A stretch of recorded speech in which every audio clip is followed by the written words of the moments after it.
right, so all day we've been talking about safety planning and leading up to this and mentioning how it's part of the CPGs and really another point in terms of your suicide risk assessment. I was sitting down, so I didn't get to see as well, but how many people have done a safety plan with an individual or patient before? Maybe I should do the reverse. How many people don't have experience safety plan? Okay, so what I hope to do is obviously hit the highlights of the safety plan, talk about tips or tricks, and then also hit on this idea of evidence-based practices being even embedded within the safety plan in and of itself. So we talked about how these interventions that Nazi was just talking about are more sort of chronic, long-term, but how the safety plan can be so effective in the acute, especially if we add or sort of supercharge it with some of these ideas, concepts, components of empirically based treatments as well. And again, keeping this within a manageable time frame. So working collaboratively with a veteran, completing a safety plan that may take 20, 45 minutes actually is invaluable time in terms of what we know and how effective it can be, especially with the means restriction. So I hope to convince you by the end of this, many of you are doing it, but maybe that you'll even do it a little bit more, have some new ways to implement things within the safety plan. But, I mean, one of the challenges and why the safety plan comes up is, how can an individual manage a crisis in the moment that it happens? And then the next point is how we as providers, clinicians, therapists, help that veteran within that moment. And so I'll suggest that the safety plan, especially a well-developed collaborative safety plan between you and the veteran, can serve that purpose and be so efficacious. Safety plan that we've been talking about is a brief intervention. We sometimes refer to it as a standalone intervention in and of itself. Again, really helping with this acute notion as well. It follows risk assessment. It's hierarchical, so it helps in terms of an individual that's in a crisis sometimes isn't using their best thinking. So by having it laid out ahead of time for them in steps that progress more and more kind of support needed, it's hierarchically organized in that fashion. It's useful, obviously, preceding a suicidal crisis, but also during, so it can serve both purposes, especially if you work with someone over time. If they get really good at their safety plan, they're doing it effortlessly, and they're doing it way before the fact, so they're not even peaking within a crisis. And that's when it's going to be even more helpful. And, like we said, all of us have our own little points of, if there's one thing to take away, there's the green box. But in the safety planning section is this sort of red idea here of doing this collaboratively. If we think back to that Ganzini research that I talked about, the qualitative study of what works and what doesn't work, one thing they talked about in terms of the veterans saying, when the provider actually turns away from me and they're working on the computer, I don't feel connected. I'm not going to feel as comfortable talking about my suicide, about my suicidal thoughts. And so, again, just as simple as doing this collaboratively, we'll talk about how to do that can play a major role. So just a little point here on no suicide contracts. How many people remember the days of using no suicide contracts? So I think it's pretty fair to say that pretty much those days are gone, and which is a good thing, because we know that they don't work. And the reason why they don't work is that the no suicide contracts, even if somebody was well-meaning and really well-intentioned, it doesn't help them know what to do in a suicidal crisis or how to help themselves. And so that's why we think that they especially don't work. And the caveat behind that is, I think as providers, it provided a false sense of assurance to us. Like, oh, if someone signs that paper, then we'll be okay, we'll be off the hook. And it turns out that that isn't the case. And also we're not doing the best for our veterans or our patients by using the safety plan, which tells them what to do and how to do that. We're taking that extra step to really be there for them. Whoa, look at collaboration comes up again. So I can't say that that's the only time we'll see it again, but there it is. So in terms of tips on how to do this, you'll read this and you're like, come on, why does somebody put this on a slide? They're so basic and straightforward, but I think sometimes, especially when we're super busy, we have lots of demands as clinicians, all this stuff is on the computer too, that we can get away from some of these basic things that can be so powerful and influential. So it's something like sitting side by side, actually using a paper form of the safety plan, so not just putting it into the computer, but kind of printing out that form or that template, having the individual write themselves. So there's a big thing about it being their own handwriting and even their own words. Like the way that I talk about stuff is probably very different than a way the veteran may put that same information down on the form. And then finally, what we're going to do is making this a little bit more advanced and just going through the safety plan is also thinking about how can we address barriers and how can we problem solve around that. So that's sort of the next step within the safety plan. Anybody can put down a bunch of stuff on a safety plan, probably do it within 5-10 minutes, be like, oh yeah, that sounds good. But have you checked, will this work? What would be potentially difficult to try that coping strategy when you're feeling suicidal, and taking that next step and helping the individual problem solve through that. So 6 steps for the safety plan. Again, not too in-depth, sort of crazy concepts here. But what I want you to think about, too, is thinking of this as a fluid process. So similar to the notions that we have for recovery within the VA system, how can you think about even recovery in terms of the safety plan? Especially if we're thinking about these empirically based treatments and having these components within each step, how can we make this a more fluid process that, again, is this ongoing dialogue where the veteran not only has skills to help themselves in the moment, but can continue to keep improving on each of these factors, adding things to their safety plan, really buffing it up. So the biggest thing, I'll probably spend the most time talking about this, is the rationale. So in my opinion, if a really strong rationale is presented, especially in a collaborative way, of course you're going to have buy-in for the safety plan in immense ways than if you didn't use the rationale. And I think this is, again, not a surprising concept to people too with the interventions we use, that if we really spend time talking about the rationale, why it works, why it would help that particular veteran, we're going to have a greater chance of them being motivated and engaged in treatment. And the same is true here for the rationale for the safety plan. I know previously, before I had come to the Denver VA, I had seen people use safety plans and there was no rationale. It's sort of like, this is a thing that'll help you, and like, you know, we need to do it before you leave. And I was like, that's not good. So that's like the opposite of what you want to do. But spending time talking about one of these rationales I'm going to go into here in a second can be, again, so effective. And what I like to do is kind of decide with the veteran that I'm working with which one will probably work best for them. So we'll see how some of them are similar in terms of the concepts behind them, but slightly different twists. So the first thing that I do when I'm working with someone with a safety plan, I say, what's your thinking like in a crisis? And people are like, oh, it's all over the place, it's really fast, it's really sloppy, there's lots of different answers. But the basic gist is your thinking isn't the same when you're in a crisis and when you're not in a crisis. That's going to be true for everyone. Usually you can get pretty good agreement with that. And so what I do is I talk with people about the concept of the fight or flight response. And especially with our veterans, I think they really buy into that because they have training on that, they get that. So when we're in a crisis or we're activated in some way, we're in a lot of emotional distress, our body's kicking in with a response to keep us safe. And actually what's happening during that time is a different part of our brain is working.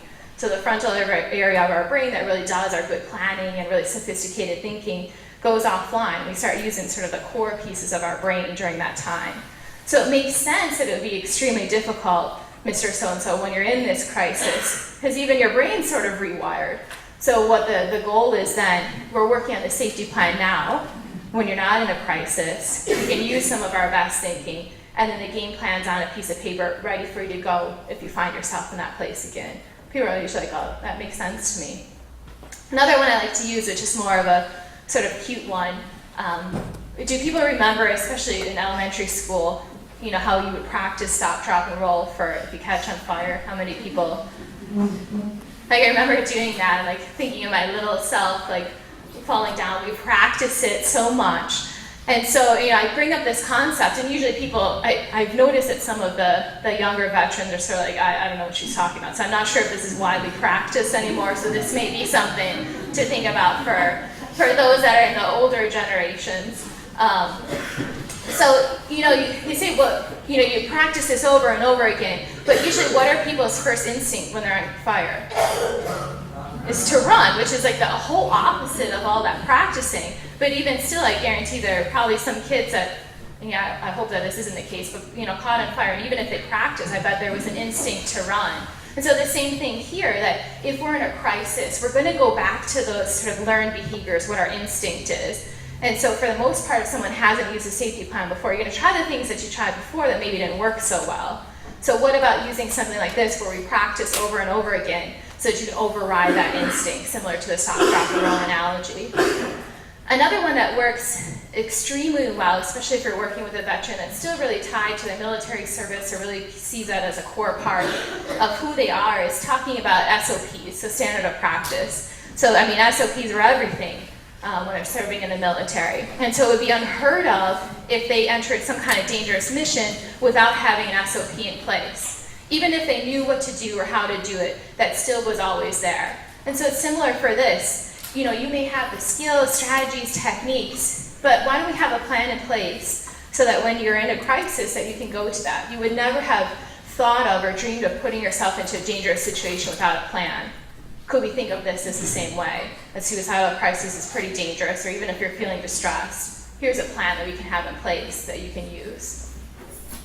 Another thing to talk about, and this is sometimes helpful to draw this, so this is a graph here of poorly illustrated me freehanding in paint that didn't go so well, but I hope it gets the idea. So it's duration of crisis here, intensity of crisis. So you can imagine a crisis being symbolic of a normal curve. So if we catch it early, which is the whole concept of the safety plan, as early as you can, notice that something's not quite the same, and we intervene at that early point, we're going to have, this should be a little bit more gradual breakdown. So you're not going to hit the peak as fast, your peak's not going to be as high, and it's going to be a slower wave out.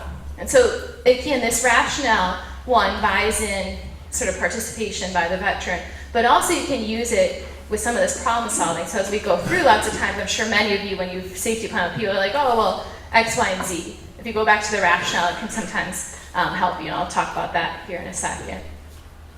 So step one, warning signs.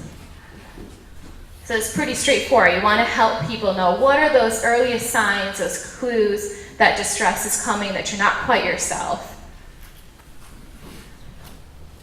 One thing that I think is really helpful, and again, this is sort of some of those tips and tricks, sometimes people, especially if they've been chronically suicidal and they really don't see any fluctuation, is to ask, what do others notice about you that's different? And sometimes that's more helpful for them to think about it. The empirically based sort of treatment you can think of here could kind of go to some of the ACT pieces of this idea of mindfulness, of being sort of outside of your thoughts, your mind in the moment, to take a step back to be able to monitor what's going on for you. But what I know is sort of my number one thing that happens. People always say, well, Sarah, I don't have any warning signs. I go from 0 to 10 in, snap of a finger. So how many people have been in this situation before? Maybe not even outside of safety planning. And I think this can be a tricky one. How have people handled this before? I said things like, it may feel that way, but it's probably because you haven't paid attention to the process. Yeah, so I think one of the biggest things throughout all of this is normalizing and validating that, I bet it does feel that way, especially when you're overwhelmed with these emotions. How can we think about maybe attuning to them a little bit better, that you may not have just caught them yet? I say something about the brain works a lot faster than you think, and that little bit of time that seems just like this, you want to stretch it out a little bit, catch yourself and take a look at what's happening then. Yeah, so this idea that the brain is working fast, which is true, again, going back to that fight or flight response, so we want to catch it to help slow it down, to see what that is. Yeah. Asking what happened right before you went from 0 to 10. So helping them see that there was probably smaller things that were leading up to that and it wasn't quite as sudden. Exactly, so asking them what happened right before, and I think that's one of the most effective things. Because when people think about the suicidal crisis and the safety plan, they're thinking about like that peak, where it's really intense, it's really tough, and it does go really quick, but helping them sort of go back in time and say, well, what sorts of things were happening that day, or even that week before these things were happening, will help with that perspective.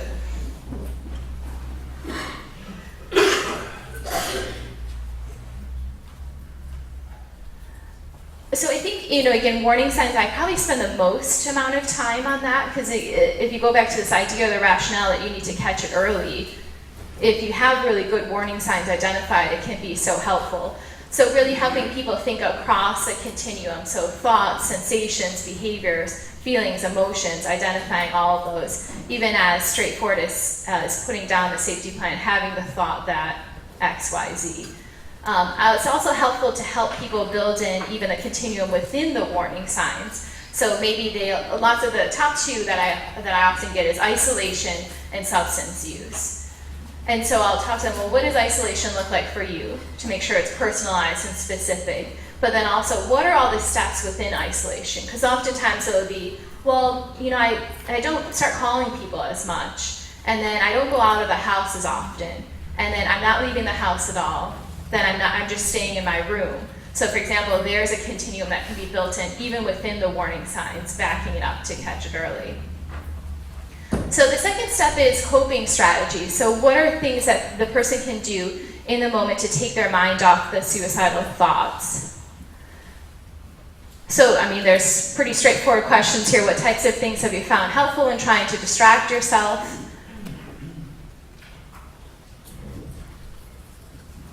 And the biggest thing are, these are things that individuals can do without contacting other people. So it could be things like DBT skills, so distress tolerance, mindfulness skills, deep breathing, simple things like exercise. So I often talk about the individuals how just physiologically changing your body temperature can be so key and helpful in mood management. Again, just acutely. I always stress that things that we list on step 2 aren't going to solve the problem. Because oftentimes people will be in that time, that sort of space in their mind. Well, you know, deep breathing is not going to help me figure out how to get my job back. It's like, no, you're right. It's not going to help you in that moment. But again, we want to do things on the short-term acute state to buy you time, to let that crisis wave flow out a little bit more. And what's really nice about this step, and especially as you're working with people over time, is it really promotes self-efficacy regarding suicidal thoughts. So helping people build things that they feel comfortable with on step 2 over time in terms of intervention can be so immensely helpful, both in the short term, because it's helping them distract themselves, but also longer term, it's teaching them ways to handle their suicidal thoughts and not go down that same road. Big thing here, though, is making sure that you problem solve around the barriers. So how likely do you think you'll be able to do X in a time of crisis? Or what's going to stand in the way of these activities or doing them? And this is critical. So I'll have people sometimes I work with that just make a beautiful list for step 2. Sometimes they're really extravagant things. Sometimes even they're more basic things. And then I ask this question, like, oh, actually, I don't have the stuff to do that. I don't have a car, so I can't go there. And it just, you know, kind of melts away. So really helping them think about what things will actually work is critical here. And so there are a couple kind of tips and tricks I think about as well. Is I always help people think about making sure that they're putting things on step 2 that they know really well, they know works for them, they're comfortable with. So I always give the example, I've never like rollerbladed or roller skated my entire life. Like I've never done that. I think I've ice skated maybe twice. So it'd be a horrible idea for me on my safety plan to put down like step 2 coping strategy, like go rollerblading. Like 1, I don't have the stuff. 2, it's gonna, I mean maybe I'd be awesome at it, but I'm gonna guess based on my ice skating experiences that I'm not, that it's gonna end not so great, and it's probably gonna intensify my crisis. So I give sort of that silly example, which is actually pretty true, to make sure that people are putting things down that, 1, they have, that's what I mean for preparation, they have the stuff if they need to use it, and then 2, they know that it works for them. What can be really helpful that we do with some of our group work is actually providing a list, an emotion regulation handout list, so that people can start thinking about things that may work for them, that they could engage in terms of just behavioral activation, which we know would be good for their mood, and then they could make their way onto the safety plan. And in terms of behavioral activation, sort of a sophisticated or more advanced portion of this step is making sure that people are listing things that are based on their values. So things that are important or meaningful to them in some way can also be really helpful for step 2. So step 3 is now social distraction. So people that you can reach out to for distraction, or places that involve people sort of being around that again would just use social distraction to ride out that wave of the crisis. So you could ask, who helps take your mind off problems? Who do you enjoy socializing with? Where can you go to have the opportunity to be around people in a safe environment? And a couple of things that come into play here is really stressing that at step 3, this is not for support. You're not disclosing that you're in a suicidal crisis. You're basically just calling someone up to shoot the breeze with. So I'll give an example. You know, I have some friends that I would call up to, you know, talk about sports with, but some of those people would be awful to call if I needed help with my problem. But they'd be great for step 3, because we can talk on and on about some kind of topic. We'll also talk about, for step 3 and step 4, avoiding controversial relationships. So if something is a rocky relationship, sometimes people aren't great support. It's actually better to leave it blank than put down somebody that someone would feel comfortable or confident in calling, or feel that they'd be trustworthy as well. So step 4 now, we're moving to actual disclosure that we're in a distress or crisis.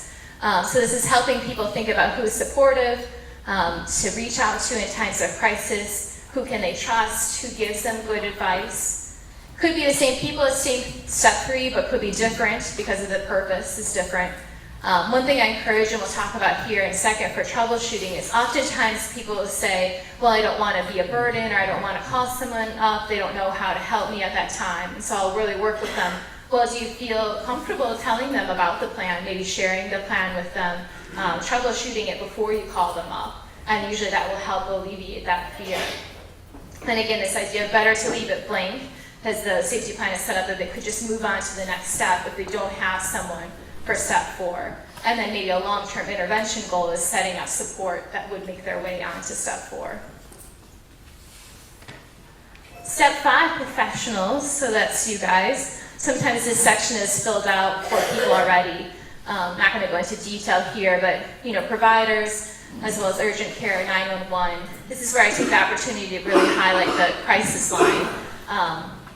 We have some cards back there, and you guys may be familiar. There's, of course, the phone, but there's also now a web chat option as well as texting, so that's sometimes attractive to different people. If they don't want to call up when they're in a crisis, they could use the web chat or text. I always make sure to stress that they press 1, which gets them to the veteran side of things. There's less of a wait. There's also increased likelihood that they may speak with a veteran themselves, which sometimes is attractive to folks. And then I really stress this idea of early and often. So if you think about the 6 steps of the safety plan, professionals are coming in 5. So it is very appropriate and pertinent for someone to use the crisis line at this point. But the reason why they changed it from the suicide hotline to the crisis line is that so people can call whenever, wherever, sort of at any time, right? So if you don't have a lot of individuals listed for step 3 and 4, think about using the crisis line earlier. Think about using the crisis line when you're even feeling a bit of distress, to have someone talk it through.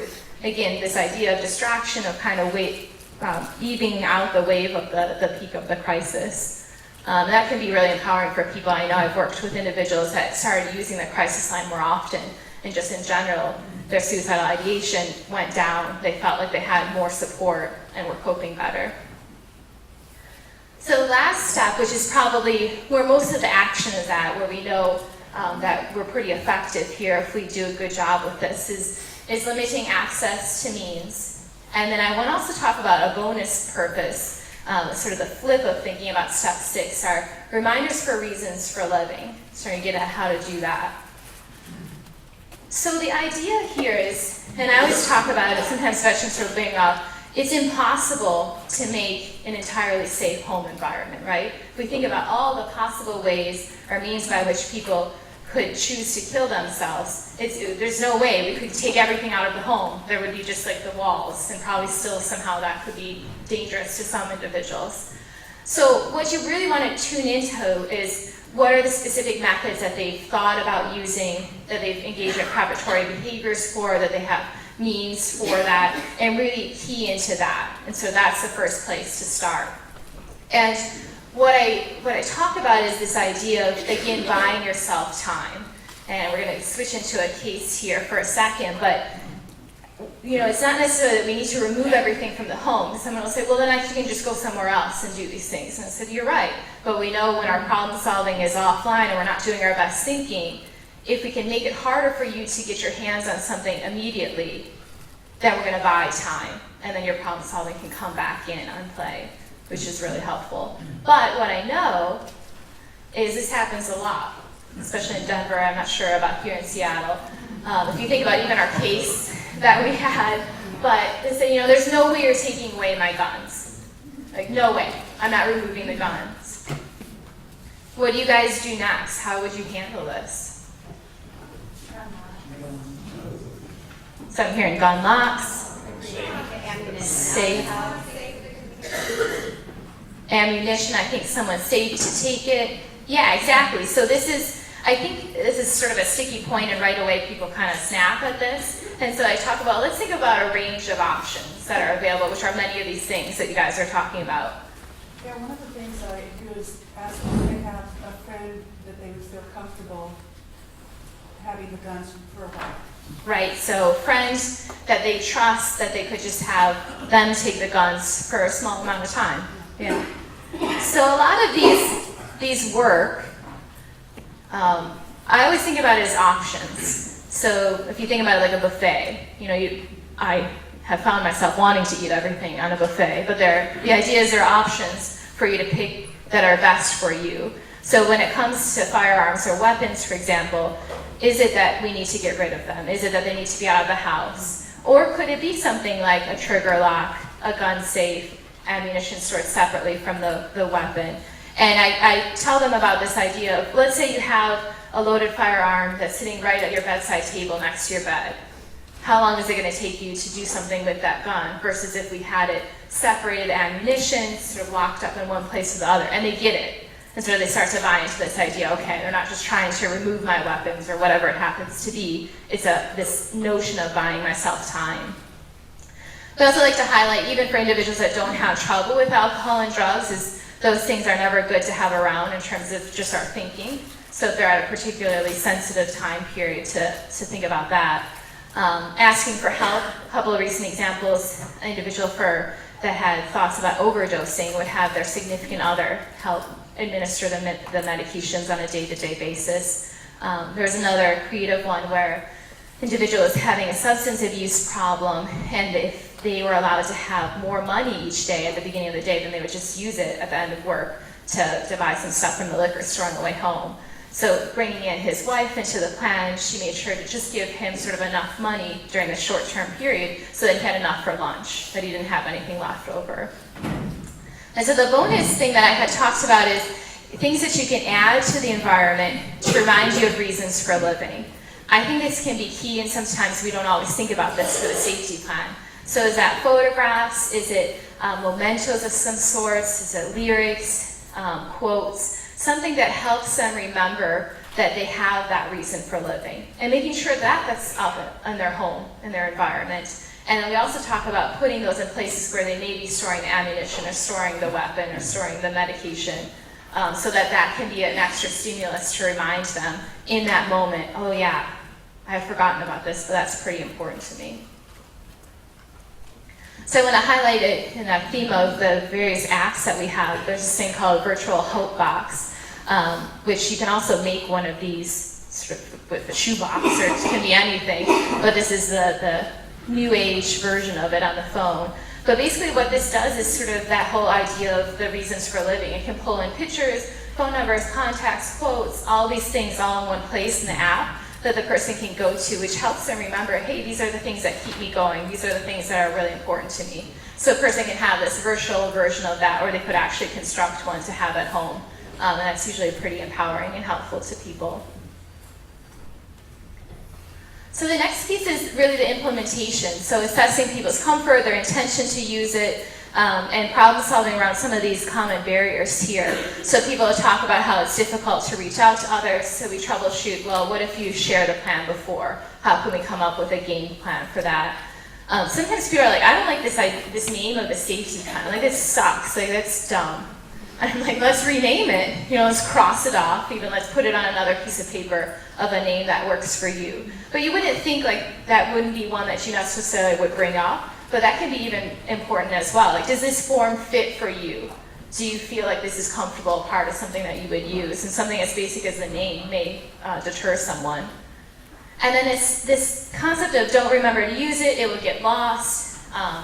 We often do these, of course, on the inpatient unit, and people are getting like so much paper. It's just another paper on that stack. So how can you work with people to make it in some form that would be helpful for them? So is that taking a picture of it so that it's on their cell phone at all times? Is it sizing it down in a brief way so that it can fit into their wallet, laminating it, making various copies. So even taking time with that can be really helpful. So we talked about sharing. One thing for a location of the safety plan can also be a way to sort of supercharge or boost it, helping people think about where can they put it so that they remember to keep reviewing it. Because the whole idea, which we're going to next, is practice, practice, practice. If you go back to the stop, drop, and roll, you need to practice that to overcome. So people have been really creative. They may put it like on the back of their front door so that every day before they're leaving they look at it. Had individuals that I work with that put it on their fridge so that every time they go into the fridge they're looking at it again. Had one guy that was talking about he was living in a residential facility with other people, and so he didn't want it out and about, which makes sense. This can be really private. And so he talked about like putting it in an envelope in a napkin holder where he sat, and every time he had a meal he'd open it up and look at it. So again, being really creative and helping people think about how they can review the plan can be so helpful as well. So this is kind of a reiteration of things that we talked about, but I think your comfort, and that's why we spent so much time today reviewing the safety plan, really makes the safety plan be the supercharged state. So if you're comfortable with it, if you're familiar with it, if you can ebb and flow even between the steps, it'll make it that fluid process. One thing I want to highlight again is this idea of the recovery method of really highlighting people's strengths and building that in as hope, even within the safety plan, can be really powerful. And then if you are working long-term with these individuals, how can you use interventions for each step as well? So how can you improve or buffer their coping strategies? How can you help, especially if there's those perceptions of burdensomeness and poor belongingness, to really attack step 3 and 4? So it's both helping in the acute, but also you can think about long-term interventions for each of these. So we had in the back some of the safety plan quick guides, so this can be helpful, something to have at your desk that really goes through all of them. Then also this is part of that safety plan brochure as well, making sure that you're evaluating, helping people know that they need to constantly be updating their safety plan. Things will change. And then reviewing it periodically. These are some resources, which again, these slides will be available, but there's the treatment manual that you can download, the quick guide, which is what we have out front, but you can also get a version of that online. There's also an app as well. So this is a particular one just to safety planning. So this can incorporate the phone numbers already, a lot of these coping strategies. So people are tech savvy, that's a nice one as well. So here's a look at how you can have the coping strategies built in. There's things that they can choose from.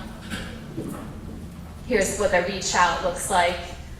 They can choose the settings of what their own photos that they want, a message they can record themselves to play certain music, videos. So that was the sort of quick version of the safety planning. How about any questions? Concerns about using the safety plan? People often see veterans whose safety plan after safety plan will not have social supports. I mean, also, I think, the idea that if you continue not to have anybody, perhaps you need social skills training, right? And then what is going on that you don't have people in your life? And then that is, probably a good thing to focus on in terms of an evidence-based There'll be treatment. individuals that have safety plan after safety plan on the chart with the social support just missing, and that's not being built. So yeah, I think that one, it's very common, and so that's something that I'll talk with the veteran about, that hey, like lots of people are in the same boat. So I start in terms of different interventions that could work. I think if they're on like an inpatient unit, is there someone that you've met that you feel comfortable with? Sometimes that can be a way to lead in. If there are certain groups, thinking about fostering them, sort of recovery groups as well is another way to build in. But I think for interventions in terms of working with individuals one-on-one, it's sort of coping and strategies around that. So what's the reason why people aren't on there? Is it because there's these perceptions there? Is it because they're not hanging around the right people, and sort of targeting that within intervention work that the two of you have? Battle buddies, people they served with. Yeah, battle buddies, people they served with, that's a common one that people feel comfortable with. This idea that they don't have to be like, someone right there, giving someone away. Yeah, that's a good one too. People think that it has to be someone local, which isn't necessarily the case, that they can be somewhere else and still serve that role. Other things to think about, even for distraction, Things like kids can actually be really great. So if you think about step 3, you're not disclosing that you're in a crisis. It's just for distraction, kind of shooting the breeze with someone. So if you call up, like my niece, and I asked her like, hey, what'd you eat today? She'd like go on for like 10 minutes about like various things that she ate throughout the day. And again, it would just be that distraction piece. So sometimes even getting creative with it.